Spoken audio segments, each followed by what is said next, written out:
சாவித்ரி கோவிந்தராஜன். பாவை food channel மூலமாக உங்களை சந்திக்கிறதுல மிக்க மகிழ்ச்சி. என்னுடைய சேனலை சப்ஸ்கிரைப் செய்து கொடுத்த எல்லாருக்கும் ரொம்ப நன்றி. என்னுடைய சேனலை இது வரைக்கும் சப்ஸ்கிரைப் பண்ணாதவங்க சப்ஸ்கிரைப் செய்து பாருங்கள். இன்றைக்கி நாம் என்ன ரெசிபி பண்ணுறோன்னு பார்த்தீங்கன்னா, முட்டை முருங்கைக்காய் வச்சு ஒரு குழம்பு தான் செய்ய போகிறேங்க. இது ரொம்ப வித்தியாசமாக இருக்குது. சாப்பாட்டுக்கும் போட்டுக்கலாங்க, ரைஸுக்கும் நல்லாயிருக்கு, இட்லி தோசை எல்லாத்துக்குமே ரொம்ப நல்ல ஒரு டேஸ்டான ஒரு குழம்பும் கூடங்க. வாங்க அந்த ரெசிபி எப்படி பண்ணலான்னு பார்க்கலாம்.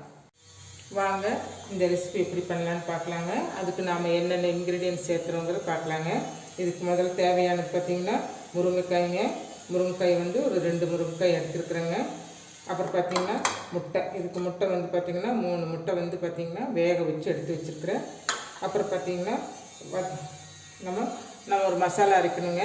அதுக்கு நம்ம என்னென்ன பொருள் சேர்க்குறோன்னு பார்த்திங்கன்னா பட்டை 2ங்க, கிராம்பு 2ங்க, கசகசா பார்த்திங்கன்னா 1 டீஸ்பூனுங்க, சோம்பு பார்த்திங்கன்னா அது 1 டீஸ்பூனுங்க, அப்புறம் மிளகு 1 டீஸ்பூனு, சீரகம் 1 டீஸ்பூனுங்க.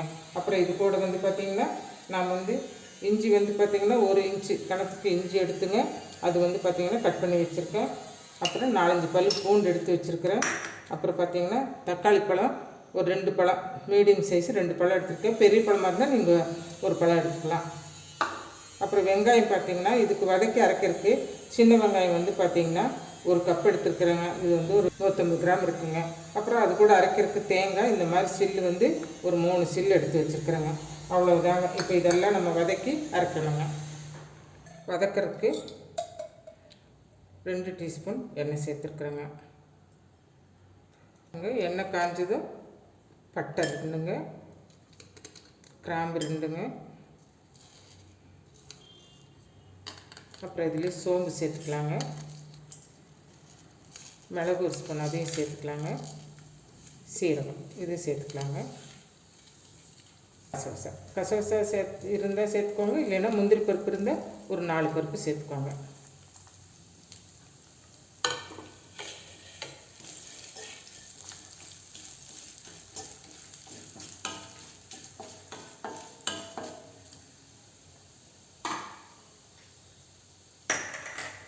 பாருங்க, இஞ்சி சேர்த்துக்கலாங்க, பூண்டு சேர்த்துக்கலாங்க.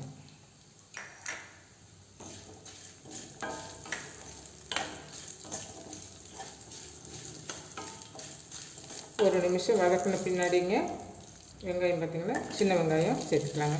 சின்ன வெங்காயம் இருந்தால் சேர்த்துக்கோங்க, அப்படி இல்லைன்னா பெரிய வெங்காயம் ஒரு பெரிய வெங்காயமாக பார்த்து ஒரு 2 வெங்காயம் போட்டு சேர்த்துக்கோங்க. வெங்காயம் நல்லா வதங்கி வரணுங்க. இப்போது தக்காளி பழம் இது கூட சேர்த்துக்கலாங்க. இப்போது இந்த செலவெல்லாம் பார்த்திங்கன்னா ஒரு 2 நிமிஷம் நல்லா வதங்கணுங்க. இது கொஞ்சமாக கருவேப்பிலை சேர்த்துக்கலாங்க. இப்போ தேங்காய் இது கூட சேர்த்துக்கலாங்க. ஸ்டவ்வை ஸ்லோவாக வச்சுக்கோங்க. இதுக்கு வேணுங்கிற மசாலா ஐட்டம்லாம் சேர்த்துக்கலாங்க. மல்லித்தூள் 2 ஸ்பூன் சேர்த்துருக்குறேங்க. காரத்துக்கு 1 ஸ்பூன் ரெட் சில்லி பவுடர் சேர்த்துருக்கேங்க. பாருங்கள், காஷ்மீர் சில்லி பவுட்ரு அந்த கலருக்கு வேண்டி ஒரு 1/4 ஸ்பூன் சேர்த்துருக்கேங்க. நம்ம அரைக்கும் போதுங்க மஞ்சள் சேர்த்து அரைச்சிக்கலாங்க. அவ்வளோதாங்க.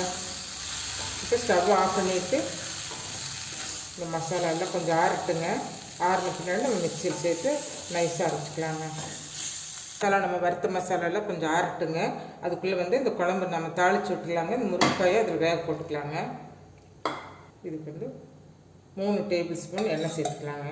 எண்ணெய் சேர்த்துனா தான் நல்லா இருக்குங்க. இதுக்கு கடுகு சேர்த்துக்கலாங்க. பாருங்கள், கடுகு பொரிஞ்சதுங்க. இப்போ நம்ம சோம்பு சேர்த்துக்கலாங்க. சோம்பு சேர்த்துட்டு தாளிக்கிறதுக்கு வெங்காயம் சேர்த்துக்கலாங்க. நான் தாளிக்கிறதுக்கு சின்ன வெங்காயமே சேர்த்துருக்குறேங்க. நீங்கள் பெரிய வெங்காயம் கூட சேர்த்துக்கலாங்க. கருவேப்பிலை சேர்த்துக்கலாங்க. வெங்காயம் நல்லா வதங்கிடுச்சுங்க. இப்போ நம்ம கட் பண்ணி வச்சுருக்கிற முருங்கைக்காய் இது கூட சேர்த்துக்கலாங்க. சேர்த்துட்டுங்க இந்த எண்ணெயில் நல்லா வெந்த வதக்கிக்கணுங்க. வதங்கிடுச்சுங்க. 1 நிமிஷம் ஆகிடுச்சு. தண்ணி சேர்த்துக்கலாங்க.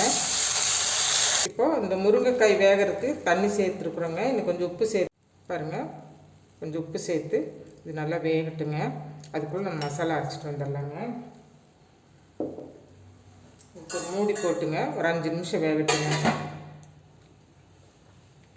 பாருங்கள், நம்ம வறுத்து வச்ச மசாலாலாம் நல்லா ஆறிடுச்சுங்க.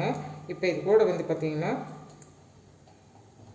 ஒரு 1/4 ஸ்பூன் மஞ்சள் பொடி சேர்த்து நைஸாக அரைச்சிட்டு வரணுங்க. இப்போ நைஸாக அரைச்சிட்டு வந்து பார்க்கலாங்க. பாருங்கள், மசாலா நல்லா நைஸாக அரைச்சிட்டு வந்துட்டேங்க. அரைக்கும் போதே சூப்பராக கமன்னு வாசங்க. இப்போ இதை வந்து நம்ம இது கூட சேர்த்துக்கலாங்க. இந்த முருங்கைக்காய் கூட இந்த மசாலா சேர்த்துக்கலாங்க. இப்போ தண்ணி நம்ம இது கூட சேர்த்தணுங்க. இப்போ ஜார் கழுவன தண்ணி இதில் சேர்த்துக்கலாங்க. பாருங்கள், ரொம்ப திக்காக இருக்குது. இப்போ நாம் ஒரு டம்ளர் தண்ணி இதில் சேர்த்துக்கலாங்க. இப்போ நம்ம குழம்புக்கு தேவையான உப்பு இதில் சேர்த்துக்கலாங்க. பாருங்கள், குழம்பு வந்து ஒரு 5 நிமிஷம் நல்லா கொதிக்கட்டுங்க. மூடி போட்டு ஒரு 5 நிமிஷம் லோ ஃப்ளேமில் வச்சு, மீடியம் ஃப்ளேமில் வச்சு ஒரு 5 நிமிஷம் கொதிக்கட்டுங்க. முட்டை வந்துங்க இந்த மாதிரி கத்தியில் நம்ம கோடு போட்டுக்கணுங்க. அப்போ தான் இந்த மசாலாலாம் இதில் இறங்குங்க. அப்படி 3 முட்டைக்கு இந்த மாதிரி போட்டுக்கலாங்க. இப்போ குழம்பு வந்து நல்லா கொதித்து 2 நிமிஷம் கொதிச்சிருச்சுங்க. இப்போ நம்ம இந்த முட்டை இது கூட சேர்த்துக்கலாங்க. முட்டை சேர்த்து ஒரு 2 நிமிஷம் நல்லா வேகட்டுங்க. முட்டை வந்து பார்த்திங்கன்னா உங்களுக்கு எவ்வளோ சேர்த்தணுமோ சேர்த்துக்கலாங்க. நான் ஒரு 3 முட்டை தான் சேர்த்துருக்கேங்க. நீங்கள் இந்த அளவுள்ள குழம்புக்கு வந்து பார்த்திங்கன்னா இன்னும் 2 முட்டை கூட நீங்கள் சேர்த்துக்கலாம். சரி, இப்போ முட்டை போட்டிருக்குறேங்க. 2 நிமிஷம் வேகட்டுங்க.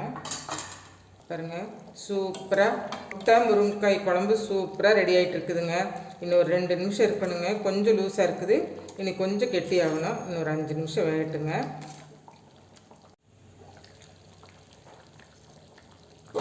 பாருங்கள், குழம்பு ரெடி ஆகிடுச்சுங்க.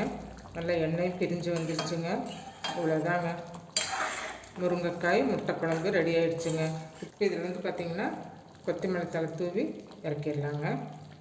அவ்வளோதாங்க. பாருங்கள், முருங்கைக்காய் முட்டை குழம்பு ரெடி ஆகிடுச்சுங்க. முட்டை முருங்கைக்காய் வச்சு நம்ம ஒரு குழம்பு வச்சுருக்குறோம். ரொம்ப சூப்பராக இருக்குதுங்க. இது வந்து பார்த்திங்கன்னா இட்லி தோசைக்கு சாப்பாட்டுக்கு எல்லாமே ரொம்ப நல்லா இருக்குங்க. பாருங்கள், இப்படி சாப்பிட்டோம்னா ரொம்ப சூப்பராக இருக்குங்க. டேஸ்ட்டு வந்து ரொம்ப நல்லா டேஸ்ட்டாக இருக்குங்க.